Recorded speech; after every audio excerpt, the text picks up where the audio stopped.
Hello there, my name is Brian Bothwell. The owls are not what they seem.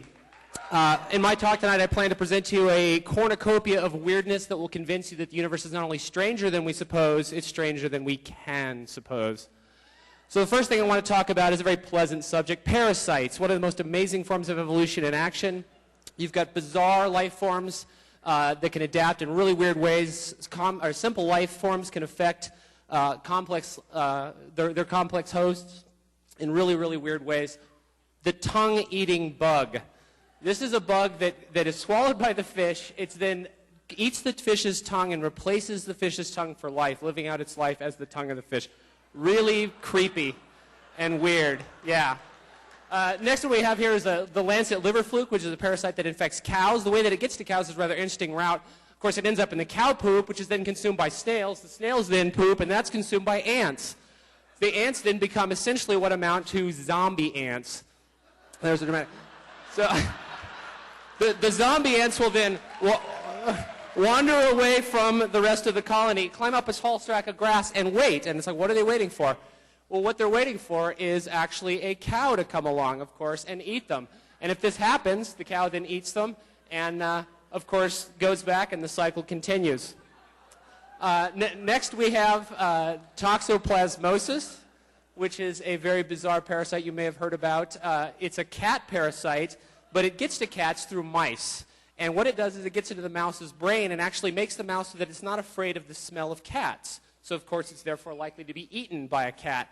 Another interesting fact about toxoplasmosis is it infects humans. In fact, 30 to 50% of humans worldwide, 20% in the U.S., are infected. And there's a correlational studies that show people with toxoplasmosis have higher occurrences of bipolar disease, schizophrenia, and promiscuity. So, yeah. This is some interesting facts. I won't read them all, but a pinhead of DNA can store 4 exabytes, which is 4 billion gigabytes of information. And another one, if you took all the DNA in one person's body, stretched it end to end, it would reach back and forth to the sun 600 times, which is pretty mind-blowing. Okay, throughout history, there's been cases of people being abducted by these little strange humanoid creatures. They used to be called elves or fairies. More recently, of course, gray aliens. It wasn't until John Edward Mack, who's a Harvard psychologist, did research into this. Turns out most of the people have very, very similar experiences, no history of mental illness. They would report these aliens, UFOs, undergoing these bizarre surgical procedures, beings of light, futuristic cities, all these strange things. And so he really thought there's something going on here. Well, it turns out there's this drug, dimethyltryptamine, DMT, one of the most potent psychedelics known to man, very similar to the neurotransmitter serotonin. Dr. Rick Strassman here did a study where he was studying mystical experiences. Turns out 20% of the people who underwent this study reported experiences that were indistinguishable from alien abduction experiences. They experienced strange little men, they experienced spaceships, underwent surgical procedures, all sorts of stuff. So he began to think, this could be something really going on here, very weird. This is the really weird part. It turns out that DMT occurs naturally in thousands of plants and animals, including the human brain. So right now, every single person in this room has a Schedule I drug in your brain, so do not sell your brain on eBay.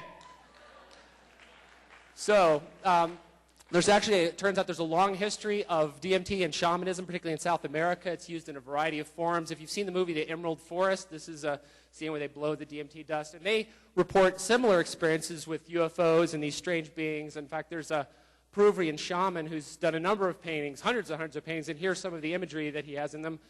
You can see sort of the UFO connection. So just one of those weird things that made me say, So, next we have, what do we have next? Quantum mechanics. Quantum physics is one of the weirdest things of all things. You've got cats that are alive and dead at the same time. You've got particles that act like waves. You've got subatomic strings that vibrate in 11 dimensions and create reality. It's like, whoa, what the hell's going on here? There's a guy named Bell who did a theorem, and basically what it stated is no physical theory of local hidden variables can ever reproduce the predictions of quantum mechanics. You're like, what the is that? Basically what it means is that particles have the ability to communicate with each other billions of miles apart, theoretically infinitely, instantaneously, which is pretty mind-blowing. Also, quantum mechanics basically says that you have to accept one of these 3 things, and no matter how you slice it, it's pretty weird. I mean, infinite number of parallel universes, cats that are alive and dead at the same time, or information traveling faster than the speed of light. No matter how you slice it, weird. So anyway, I encourage you to embrace the weirdness, be curious, learn, have fun. Thank you very much.